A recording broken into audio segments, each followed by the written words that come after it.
இப்போ வந்து சினிமாவில் வந்து தலைவர் வராருன்னா ஒரு கன்ஃபியூஷனாக இருக்குது. ரஜினி சார் வராரா, நாசர் சார் வராரான்னு அப்படியே டவுட்லேயே இருக்குது. ஆஸ் அ நார்மல் பர்சன் எனக்கு சம்திங் இந்த ஸ்கிரிப்ட் எனக்கு ரொம்ப கனெக்ட் ஆச்சு. படத்தில் வந்து அனுஷ்கா அவங்களோட பெர்ஃபார்மன்ஸ் வந்து சூப்பர். எனக்கெல்லாம் வந்து ரொம்ப ஒரு ஈஸியான ஒரு ரோலாக இருந்தது படத்தில். பட் அவங்க வந்து இந்த படத்துக்காக நிறைய வெயிட் போட்டு அழகா இருக்கானா இல்லைனா நான் குண்டா இருக்கேனா எப்படி பெட்டர் ஆகுது, எவ்ரி ஒன் ஒரு complex is there in every girl. அழகு வந்து it's already inside your heart and in your mind. அவ்வளோதான். So enjoy your beauty.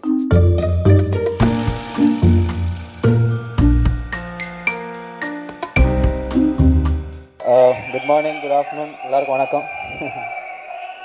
மேலே உட்காந்துருக்கும் ஃப்ரெண்ட்ஸுக்கு ஸ்பெஷல் வணக்கம். ஃபர்ஸ்ட் ஆஃப் ஆல் கிருவாணி சாருக்கு தான் ஃபஸ்ட்டு ஒரு பெரிய தேங்க்ஸ் சொல்லணும். ஏன்னா legendary music director, legendary films பண்ணியிருக்காரு. எனக்கு தெரிஞ்ச பாகுபலி ரெக்கார்டிங், ரீரெக்கார்டிங் அந்த கம்போசிங் ஸ்டேஜில் தான் இந்த படத்துக்கே ஒத்துக்குனாரு. ஸோ அவர் பிஸி ஷெடியூலில் ஐ திங்க் பிரகாஷுக்கும் ஸ்வீட்டிக்காக தான் இந்த படத்துக்கே ஒத்துக்குனாரு, கம்போஸ் பண்ணுறது ஒத்துக்குனாருன்னு நினைக்கிறேன். அண்ட் பிவிபி சார் என்னோடய லைஃப்பில், என்னோடய கெரியரில் வந்து ஒரு பெரிய பேக் போன் சொல்லலாம். அவரோட ஃபஸ்ட்டு அவர் ப்ரொடக்ஷனில் ஃபஸ்ட் பண்ண படம் வந்து இரண்டாம் உலகம் தான். ஸோ அந்த டைமில் பார்த்தீங்கன்னா அந்த 60 crores பட்ஜெட்டில் ஒரு படம் எடுக்கிறாருன்னா கேட்டார், சார் என்ன சார் ஒரு இவ்வளோ பெரிய பட்ஜெட் எப்படி சார் சார் நம்மளுக்கு ஃபீஸிபிளாக இருக்குன்னு கேட்டேன். பட் அவரோட ஸ்பெஷாலிட்டி என்னென்னா ஸ்கிரிப்டுக்கு இது தேவைன்னு அவர் கண்டிப்பாக செலவு பண்ணார். அதுதான் சக்ஸஸ் ஃபெயிலியர் வந்து செகண்ட். ஃபஸ்ட்டு வந்து அவர் எப்பவுமே சொல்கிறது வந்து அட்டெம்ப்ட் நம்ம வந்து பண்ணுறது வந்து கிளியராக இருக்கணும், என்ன அதுக்கு தேவை அதை நம்ம ஸ்பெண்ட் பண்ணோம். அது இப்போ நிறைய பேர் சொல்லுவாங்க, நிறைய ப்ரொடியூசர்ஸ் வந்து ஸ்டார்டிங்கில் நம்ம பண்ணிடலாம்ப்பா, பயங்கரமான பட்ஜெட்டில் பண்ணிடலாம், இப்போ போக போக வந்து பட்ஜெட்டுக்கு பாதி ஆகிடும். பட் அதே மாதிரி தான் என்ஜிஆர் பழகி சைஸ் 0 பைலிங்குவல் ஃபஸ்ட் பைலிங்குவல் பண்ணுறேன். ஸோ இது கூட பார்த்தீங்கன்னா இது வந்து ஆக்சுவலாக வந்து ஒரு சின்ன ஒரு சப்ஜெக்ட் தான், பட் பியூட்டிஃபுல் சப்ஜெக்ட். ஒரு 2-3 crores எடுத்திருக்கலாம். அவர் நினச்சிருந்தா ஒரு 2-3 crores வந்து ஒரு 30 days 40 days ஷூட்டிங் பண்ணி சின்னதாக ஒரு எடுத்திருக்கலாம். பட் அவரோட விஷனே வந்து ஒரு சின்ன படமாக இருக்கக்கூடாது. சப்ஜெக்ட் இஸ் வெரி நாவல், ரொம்ப நல்லா இருக்குது. இது வந்து இப்போ இருக்கிற சொசைட்டி, இப்போ இருக்கிற மைண்ட் செட்டுக்கு இந்த மாதிரி ஸ்கிரிப்ட் தேவை. அது வந்து நம்ம பியூட்டிஃபுல்லாக, அது எவ்வளோ அழகாக ஒரு பெரிய கிராண்டியர் ஸ்கேலில் பண்ண முடியும் அப்படின்ற ஒரு எக்ஸாம்பிள் தான் இந்த படம். So thank you sir, very happy. இதே மாதிரி தான் பெங்களூர் டேஸ் அதே கம்பெனிக்கு பண்ணுறேன். So very happy to be associate with PVP. அப்புறம் ஸ்பெஷல் வணக்கம் டு அவர் தலைவர் நாசர் சார். இப்போ வந்து சினிமாவில் வந்து தலைவர் வராருன்னா ஒரு கன்ஃபியூஷனாக இருக்குது. ரஜினி சார் வராரா, நாசர் சார் வராரான்னு அப்படியே டவுட்லேயே இருக்குது. So thank you sir coming to this function and hosting the whole thing. So அதே மாதிரி தான் இந்த படத்தோட டைரக்டர் பிரகாஷ் டென்ஷனே ஆக மாட்டார். ரொம்ப கூலாக ஒரு சத்தம் கேட்க, அவர் இருக்கிறாரா இல்லையா அந்த மாதிரி இருக்கும். கேமராமேன் நீரவை வந்து அடிக்கடி கேட்பேன், என்ன மச்சான் இந்த டைரக்டர் இருக்கிறாரா இங்கே, அவர் சத்தமே காணும். ஸோ அந்த அளவுக்கு ஒரு காம் சைலண்டாக எடுத்த படம். ஏன்னா இந்த படத்தில் வந்து அனுஷ்கா வந்து ரொம்ப ஒரு பெரிய எஃபர்ட் பட்டாங்க. எனக்கெல்லாம் வந்து ரொம்ப ஒரு ஈஸியான ஒரு ரோலாக இருந்தது படத்தில். பட் அவங்க வந்து இந்த படத்துக்காக நிறைய வெயிட் போட்டு, ஸோ அது இல்லாமல் வந்து அவங்களோட ப்ரிப்ரேஷன் இந்த படத்துக்காக வந்து ரொம்ப ஜாஸ்தியாக இருந்தது. ஒவ்வொரு ஷூட்டிங் ஸ்பாட்டில் வந்து நிறைய ஸ்ட்ரகிள், ஐ மீன் ஃபிசிக்கலாக வந்து அவ்வளோ வெயிட் போட்டு திடீர்னு நீங்கள் வந்து அவ்வளோ அந்த கண்டிஷனில் ஒர்க் பண்ணுறது வந்து it's very difficult. So but hats off to அவர். அது முன்னாடி சொன்ன மாதிரி தான் கமல் சார், விக்ரம் சார்லாம் கலந்து ஒரு ஹீரோயின்னா அவங்க தான். ஐ மீன் அவங்களோட எஃபர்ட் வந்து phenomenal in this film. So hopefully எல்லாருமே வந்து இது இந்த படம் பார்த்து என்ஜாய் பண்ணி will relate to the whole film. இப்போ வந்து நிறைய பேர் சொல்கிறாங்க இந்த குண்டா இருந்தால் ஹெல்த்தாக இல்லை, குண்டா இருந்தால் அழகாக இல்லை, குண்டா இருந்தால் அந்த ஆட்டிடியூட் இல்லை. எனக்கு ஆர்த்தி வந்து பட்டியல் டைம்லேருந்து தெரியும். பட் அவங்கள மாதிரி ஆட்டிடியூட், சாம், எனர்ஜி நான் எந்த பொண்ணுகிட்டையும் பார்த்ததே கிடையாது. ஸோ அழகு வந்து it's already inside your heart and in your mind. அவ்வளோதான். So enjoy your beauty. Thank you. எல்லாருக்கும் வணக்கம். ஃபர்ஸ்ட் அண்ட் ஃபார்மோஸ்ட் இந்த ஸ்கிரிப்ட் பற்றி பேசணும். அந்த இந்த ஸ்கிரிப்ட் எப்படி எனக்கு வந்துச்சுன்னா, ஃபர்ஸ்ட் அந்த ஸ்டோரி கேட்கும்போது ஒரு ஆக்ட்ரஸாக இல்லை, ஆஸ் அ நார்மல் பர்சன் எனக்கு சம்திங் இந்த ஸ்கிரிப்ட் எனக்கு ரொம்ப கனெக்ட் ஆயிடுச்சு. Because I feel every single girl, ஒல்லியாக இருந்தா, குண்டாக இருந்தா, அழகாக இருந்தா, நாட் எனி கேர்ள், எப்போ especially in this generation media வந்திருக்கு, there's lot of photoshop movies இருக்குது. இந்த ஜென்ரேஷனில் எல்லாருக்கும் எப்போ ஒரு இன்செக்யூரிட்டி இருக்கும். ஏன்னோ நான் அழகாக இருக்கேனா இல்லைனா நான் குண்டா இருக்கேனா எப்படி பெட்டர் ஆகுது, எவ்ரி ஒன் ஒரு complex is there in every girl.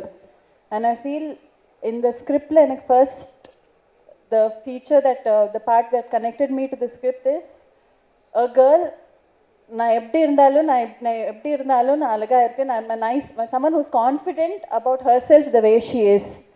This is something which really connected me to the script. And then later on the part of Anushka comes in, because as Sweetie as a normal person எனக்கு இந்த bit that ரொம்ப connect ஆச்சு. So first of all I want to thank Kanika. Because இப்படி ஒரு எல்லாரும் மனசில் இருக்க ஒரு தாட்னை எடுத்துகிட்டு இவ்வளோ பியூட்டிஃபுல்லாக ஒரு ரொமான்ஸ் போட்டு ஒரு காமெடி இருந்த இமோஷன்ஸ் எல்லாம் ரியல் லைஃப் ரியாலிட்டின்னு எடுத்து ஒரு சினிமேட்டிக் வேல எழுதியிருக்காங்க. So thank you. And definitely Prakash, இந்த டைரக்டர் பிரகாஷ் காரு, பிகாஸ் யூஸ்வலாக any director எப்போ ஒரு ஸ்கிரிப்ட் பண்ணும்போது I know it is not viable to do scripts like this where it's not something which is the most easiest thing. And இப்படி ஒரு of beat film எடுத்துட்டு அது கூட ஒரு ஒரு ஹீரோயினை குண்டா காட்டுட்டு that's something which is I feel it is not something which is easy. So thanks for taking that chance with us. Because I know நாளைக்கு ஒரு movie film release ஆனப்போ it's going to mean a lot to each and every girl out there. They're going to connect to it. PVP Cinema, Prasad, Rajiv, Vinay, and the whole team, I want to thank them because again for identifying இப்படி ஒரு film potential identify பண்ணிட்டு not only as a big movie but also the message that it gives, also the potential that it opens out for different kinds of films. Panna PVP's film ke definitely Arya, because not only in this film, because I feel ella film la edu film panambodu kuda not only for me but eppo very or unconditional not thinking about how it would benefit him. அப்படியே think பண்ணாமல் he's always I have seen him இப்போ இரண்டாம் உலகன்னு இப்போ ஒரு பார்த்துருக்கேன், unconditionally standing by people and helping something for betterment of projects or something he's always been there. Thank you. And definitely நான் இந்த ஃபிலிமில் ஒர்க் பண்ணும்போது I work with some legends, Maruthi Rao garu, Urvashi garu. Each one of them the amazing performers.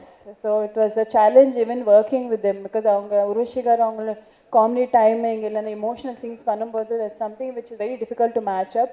So I want to thank all of them for having to have supported us and worked for this. I think the most important thing is the music to it. Because personally for me music கேட்கும்போது it's something which genuinely brings in emotions to me, makes me emotional, makes me feel things. And I feel this script could not have anyone better than Kirwani garu. Each person's characterization and each person's input into this movie this whole movie as a whole has shaped up well. So I want to thank everyone. And I'm sure Nalika audience and the movie release, I'm sure each and everyone out there will go and connect to this movie and you all will understand what we have to say. So I hope you all enjoy it as much as we had fun making it. Thank you. அனைவருக்கும் வணக்கம். இயற்கைக்கு எதிராக நம்ம மனிதர்கள் ஒவ்வொரு வாட்டி ஒரு செயல் ஆரம்பிக்கும் போதும் கடைசியில் இயற்கை தான் ஜெயிக்குது. அதில் அது மாதிரி நடக்கிற ஒரு விஷயத்தை மையமாக எடுத்துக்கிட்டு பிரகாஷும் கன்னிகாவும் இந்த இஞ்சியீடு பழகி படத்தை பண்ணியிருக்காங்க. அவங்க இந்த கதையை சொல்லும் போதே, இந்த படத்தில் இருக்கிற பாடல்களுக்கான சூழல் சொல்லும் போதே ஒவ்வொரு சூழலும் அவ்வளவு அழகாக இருந்துச்சு. இந்த படம் முழுக்க பார்த்தேன். இந்த படத்தில் அனுஷ்கா அவங்களோட பெர்ஃபார்மன்ஸ் சூப்பர். அவங்களோட ஸ்க்ரீன் ப்ரெசன்ஸ் ஸ்க்ரீன் ஃபுல்லாக அவங்க தான் இருக்காங்க. ஆனால் அவங்களோட அந்த பெர்ஃபார்மன்ஸ், அந்த க்யூட்னஸ் அவங்க கொண்டு வந்திருக்கிறது அந்த கேரக்டரில் ரொம்ப நல்லா இருந்துச்சு. ஆர்யா ரொம்ப அழகாக பெர்ஃபார்ம் பண்ணியிருந்தாரு. கீரவாணி அவர்களோட மெலடிஸ்க்கு ஒரு பெரிய ஃபேன் தான். மரகதமணி அவர்களோட இசை, அவர் கூட இந்த படத்தில் ஒவ்வொரு பாட்டும் இந்த கதையை சொல்ற மாதிரியான பாடல்கள் தான் இதுல வந்திருக்கு. ஃபர்ஸ்ட் ஒரு சைஸ் ஜீரோன்ட்டு ஒரு பாட்டு பார்த்தீங்க. அந்த பாட்டு வந்து சைஸ் ஜீரோ ஆகிறதோட அட்வான்டேஜஸ் என்னன்னா, உடம்பு நம்ம குறைச்சி ஒல்லியா இருக்கிறதோட அட்வான்டேஜஸ்லாம் என்னென்னு சொல்லிட்டு ஒரு விளம்பர கம்பெனி வந்து பாடுற மாதிரியான ஒரு பாடல் அந்த பாட்டு. அதுக்கு நேர் எதிராக இன்னொரு பாட்டு சைஸ் செக்ஸி, நீங்களா இருக்கிற மாதிரி இருந்தாதான் உண்மையான அழகு அப்படின்னு சொல்ற மாதிரியான இன்னொரு பாட்டு. அதுக்கு நேர் எதிரில் இன்னொரு பாட்டு, தொப்பை பார்க்கும் யானை இல்ல, சிக்ஸ் பேக் சிங்கம் இல்ல, காட்டுக்குள்ள கேட் வாக் பார்த்திருக்கியா, லட்சம் கோவில் சுத்தி இருக்க, சிற்பம் எல்லாம் பார்த்திருக்க, சைஸ் ஜீரோ தேவி கேள்விப்பட்டிருக்கியா அப்படின்னு சொல்லிட்டு அந்த பாட்டு முழுக்க முழுக்க வந்து ஒரு அட்வான்டேஜஸ் ஆஃப் நீங்களா இருக்கும்போது தான் உண்மையான அழகுன்னு சொல்ற இன்னொரு பாட்டு. மெல்ல மெல்லன்னு ஒரு பாட்டு அந்த படத்துல எனக்கு ரொம்ப பிடிச்ச இன்னொரு பாடல் வந்து மெல்ல மெல்ல. அந்த பாடல் வந்து ரேண்டம் ஆக்ட்ஸ் ஆஃப் கைண்ட்னஸ்னு சொல்லுவாங்க. நமக்கு தெரியாது, நமக்கு இதுக்கு முன்னாடி பரிச்சயமே இல்லாத ஒரு ஆளை நீங்க ஒரு நாள் சிரிக்க வச்சு பாருங்க. ஏதோ ஒரு ரோட்ல போற ஒரு குழந்தையோ இல்ல யாரோ ஒருத்தங்க இதுக்கு முன்னாடி உங்களுக்கு அறிமுகமே ஆகாத ஒருத்தங்களுக்கு வந்து ஒரு நல்லது நீங்க செஞ்சுட்டு போனீங்கன்னா அந்த நல்லது எப்படி கொஞ்ச நாள் கழிச்சு திரும்பி உங்களுக்கே வந்து சேரும் அப்படின்றத வந்து ஒரு கவிதை மாதிரி எடுத்திருக்காங்க. அந்த பாட்டை அவங்க எடுத்திருந்தது ரொம்ப அழகான ஒரு பாட்டு, ஸ்வேதா பண்டிட் பாடியிருக்காங்க. இதுல வந்து இன்னொரு பாட்டு கல்யாணம் பத்தி ஒரு பாட்டு ஒன்று இருக்கும். ஸோ எனக்கு அந்த பாட்டு ரொம்ப அழகா பிக்சரைஸ் பண்ணியிருக்காங்க. ஒவ்வொரு கல்யாணத்துலையும் எல்லாரும் பாட போற ஒரு பாடலா அந்த பாடல் இருக்க போகுதுன்னு நினைக்கிறேன். 5 புலன்கள் அந்த ஒரு கல்யாணத்துல ஒவ்வொரு புலனுக்கும் என்னென்ன வேலை கொடுக்குது அந்த கல்யாணம் அப்படின்னு சொல்லிட்டு ஒவ்வொன்றுத்தையா டிஸ்கிரைப் பண்ணிட்டு அந்த புலன்களை மையப்படுத்தி எப்படி அந்த பெண் காதல்ல விழறான்ற மாதிரியான அந்த பாடல் வந்து எனக்கு ரொம்ப அழகான மெலடி, அதே மாதிரி விஷுவல்ஸும். பிவிபி குடும்பத்துக்கு நான் நன்றி சொல்லிக்கிறேன். அவங்க வந்து என்ன ஒரு டெக்னீஷியனா மட்டும் பார்க்காம அங்க போன சமயத்துல இந்த படத்துக்காக வேலை பார்க்க போன சமயத்துல அவங்களோட குடும்பத்துல ஒருத்தனா நினைச்சவங்க வீட்டுக்கு கூப்பிட்டு சாப்பாடு கொடுத்தது எல்லாமே மறக்க முடியாத ஒரு அனுபவம். பிவிபி குடும்பத்துக்கு நன்றி. அந்த படத்துல பணியாற்றினது ரொம்ப மகிழ்ச்சியான ஒரு அனுபவம். எல்லாருக்கும் நன்றி. வணக்கம். Okay, I know you're all waiting for Arya and Anushka to speak, so I'll keep it very short and simple. Tamil, they're saying Vadakam. Okay, so when I wrote this story, everyone told me that there's no point writing the story. Firstly, you're not going to find a director, then you're not going to find a producer. Actress and actor, forget it. So don't waste your time.